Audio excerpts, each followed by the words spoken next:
इकाई 2 ईदगाह कहानी।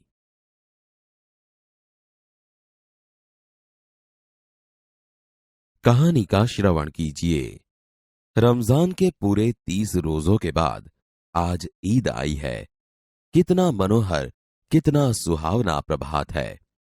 आज का सूर्य देखो, कितना प्यारा, कितना शीतल है, मानो संसार को ईद की बधाई दे रहा है।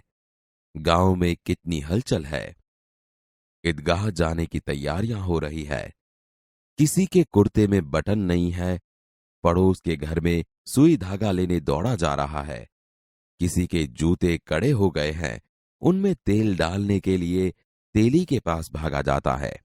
जल्दी जल्दी बैलों को सानी पानी दे दें। ईदगाह से लौटते लौटते दोपहर हो जाएगी।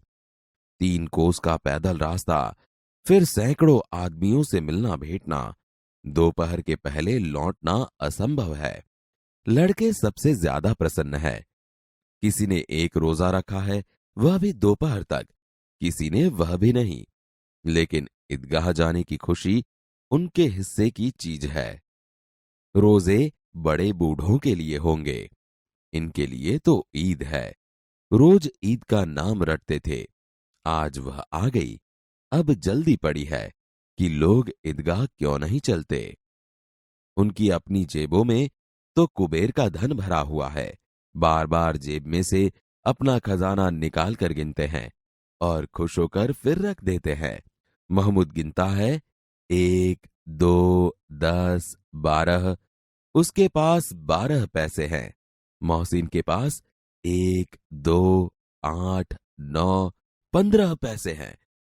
इन्हीं अनगिनत पैसों से अनगिनत चीजें लाएंगे। खिलौना, मिठाइयां, गेंद और जाने क्या क्या। और सबसे ज्यादा प्रसन्न है हामिद, गरीब सूरत, दुबला पतला लड़का, जिसका बाप गत वर्ष हैजे की भेंट हो गया। फिर एक दिन मां भी मर गई। अब हामिद अपनी बूढ़ी दादी अमीना की गोद में है और उतना ही प्रसन्न है। हामिद के पांव में जूते नहीं है। सिर पर एक पुरानी टोपी है, जिसका एक गोटा काला पड़ गया है। फिर भी वह प्रसन्न है। अभागिन अमीना अपनी कोठरी में बैठी रो रही है। आज ईद का दिन और उसके घर में दाना नहीं। इस अंधकार और निराशा में वह डूबी जा रही है। किसने बुलाया था इस निगोड़ी ईद को? अमीना का दिल कचोट रहा है। गांव में बच्चे अपने अपने बाप के साथ जा रहे हैं। हामिद का बाप अमीना के सिवाय और कौन है? उसे कैसे अकेले जाने दे? उस भीड़ भाड़ में बच्चा कहीं खो गया तो क्या होगा? नहीं, अमीना उसे यों न जाने देगी। नन्ही सी जान 3 कोस चलेगा कैसे? पैरों में छाले पड़ जाएंगे। जूते भी तो नहीं है। कुल 2 आने पैसे बच रहे हैं। 3 पैसे हामिद की जेब में, 5 अमीना की बटुए में। यही तो बिसात है और ईद का त्योहार। अल्लाह ही बेड़ा पार लगाए। हामिद भीतर जाकर दादी से कहता है, तुम डरना नहीं अम्मा, मैं सबसे पहले आऊंगा। गांव से मेला चला और बच्चों के साथ हामिद भी जा रहा था। कभी दौड़कर आगे निकल जाता, फिर किसी पेड़ के नीचे खड़े होकर साथ वालों का इंतजार करता। हामिद के पैरों में तो जैसे पर लग गए हैं। वह कभी थक सकता था। बड़ी बड़ी इमारतें आने लगी। यह अदालत है, यह कॉलेज है, यह कलाघर है। आगे चले। हलवाइयों की दुकानें शुरू हुई। आज खूब सजी हुई थी। इतनी मिठाइयां कौन खाता है? देखो ना, एक एक दुकान पर मनो होंगी। सहसा ईदगाह नजर आई। इमली के घने वृक्षों की छाया है। नीचे पक्का फर्श है, उस पर जाजिम बिछी हुई है।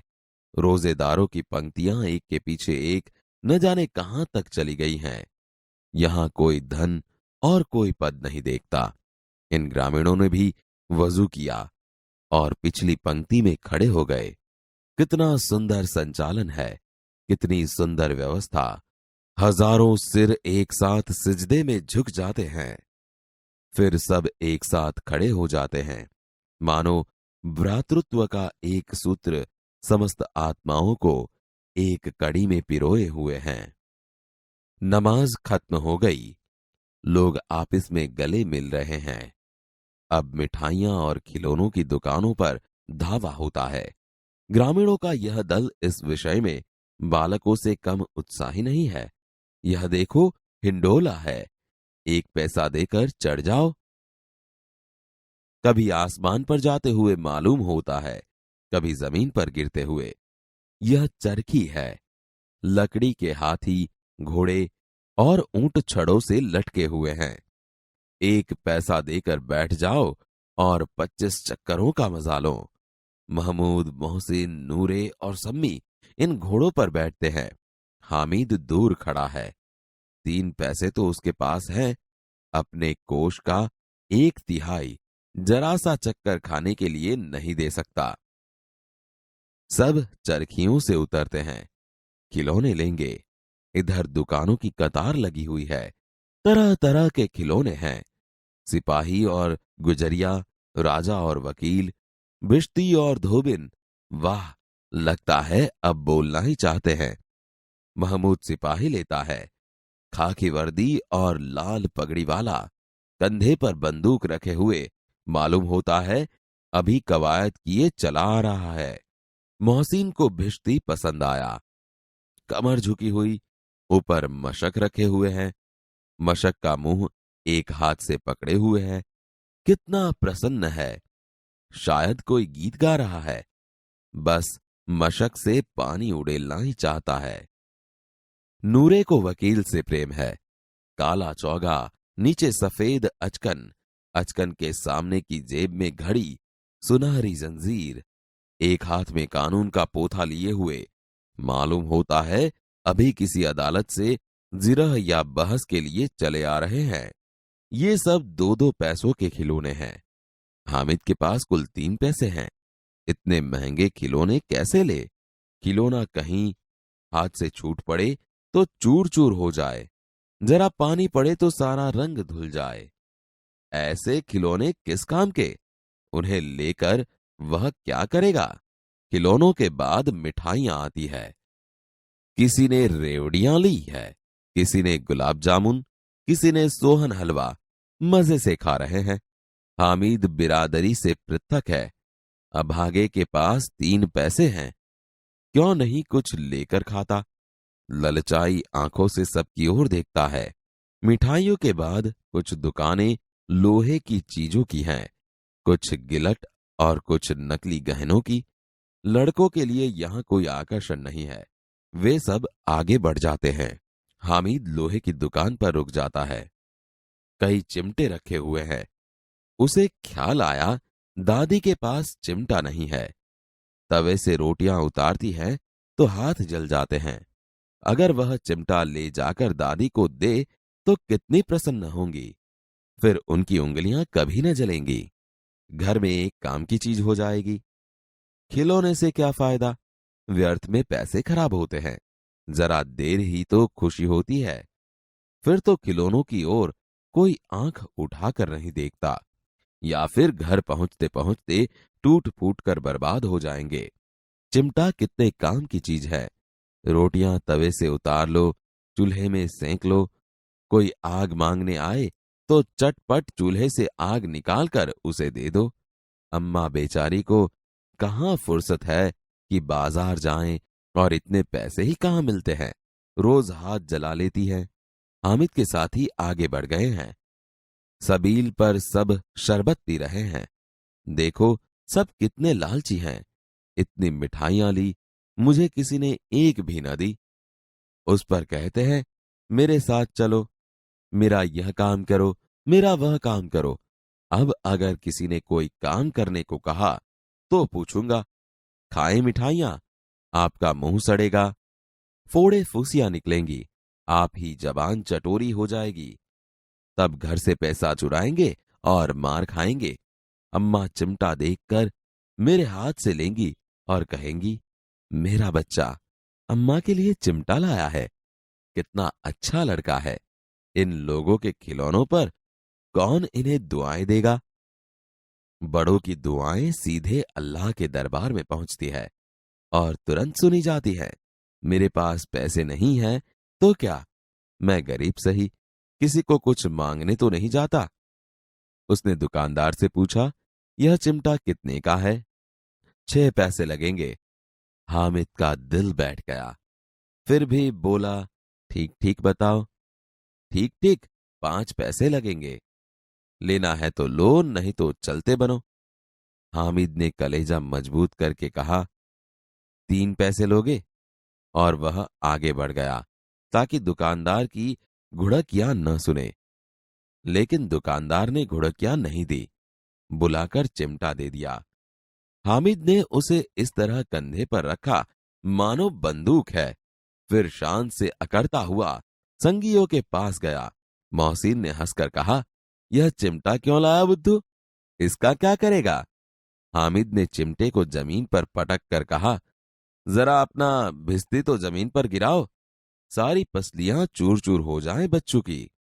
महमूद बोला, तो यह चिमटा कोई खिलौना है?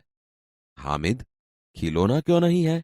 अभी कंधे पर रखा बंदूक हो गई, हाथ में ले लिया फकीरों का चिमटा हो गया। चाहूं तो इससे मंजीरे का काम ले सकता हूं। एक चिमटा जमा दूं तो तुम लोगों के सारे खिलौनों की जान निकल जाए। तुम्हारे खिलौने कितना ही जोर लगाएं, मेरे चिमटे का बाल भी बांका नहीं कर सकते। बहादुर शेर है मेरा चिमटा। सम्मी ने खंजरी ली थी, प्रभावित होकर बोला, मेरी खंजरी से बदलोगे? 2 आने की है। हामिद ने खंजरी की और उपेक्षा से देखा, बोला, मेरा चिमटा चाहे तो तुम्हारी खंजरी का पेट फाड़ डाले, बस एक चमड़े की झिल्ली लगा दी। ढब ढब बोलने लगी, जरा सा पानी लग जाए तो खत्म हो जाए। मेरा बहादुर चिमटा आग में, आंधी में, तूफान में बराबर डटा रहेगा। चिमटे ने सभी को मोहित कर लिया, लेकिन अब पैसे किसके पास धरे हैं? फिर मेले से बहुत दूर निकल आए हैं। धूप तेज हो रही है, घर पहुंचने की जल्दी है।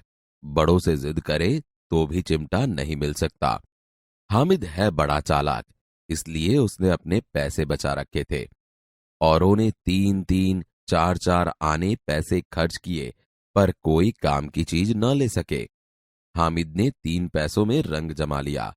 सच ही तो है, खिलौनों का क्या भरोसा, टूट फूट जाएंगे। हामिद का चिमटा बना रहेगा बरसों। मोहसिन ने कहा, जरा अपना चिमटा दो, हम भी देखें। तुम हमारा भिश्ती लेकर देखो। महमूद और नूरे ने भी अपने अपने खिलौने पेश किए। हामिद को इन शर्तों को मानने में कोई आपत्ति न थी। चिमटा बारी बारी से सबके हाथ में गया और उनके खिलौने बारी बारी से हामिद के हाथ में आए। कितने खूबसूरत खिलौने थे। रास्ते में महमूद को भूख लगी। उसके बाप ने केले खाने को दिए। महमूद ने केवल हामिद को अपना साथी बनाया। उसके अन्य मित्र मुंह ताकते रह गए। यह उस चिमटे का प्रभाव था। 11 बजे सारे गांव में हलचल मच गई। मेले वाले लौट आए।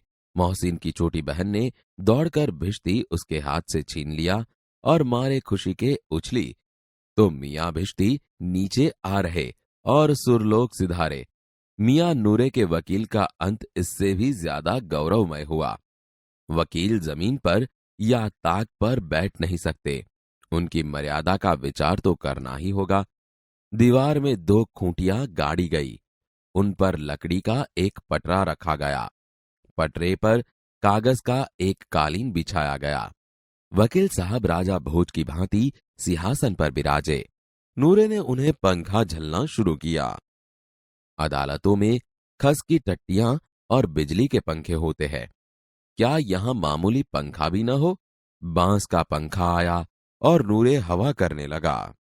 मालूम नहीं पंखे की हवा से या पंखे की चोट से वकील साहब स्वर्गलोक से मृत्युलोक में आ रहे और उनका माटी का चोला माटी में मिल गया। फिर बड़े जोर शोर से मातम हुआ और वकील साहब की अस्थियां धूरे पर डाल दी गई। अब मियां हामिद का हाल सुनिए। अमीना उसकी आवाज सुनते ही दौड़ी और उसको गोद में उठाकर प्यार करने लगी। सहसा उसके हाथ में चिमटा देखकर वह चौंकी। बोली, यह चिमटा कहां से लाया? मैंने मोल लिया है। कई पैसे में? 3 पैसे दिए। अमीना ने छाती पीट ली। यह कैसा बेसमझ लड़का है कि दोपहर हुआ, कुछ खाया न पिया, लाया क्या चिमटा? सारे मेले में तुझे और कोई चीज न मिली जो यह लोहे का चिमटा उठा लाया?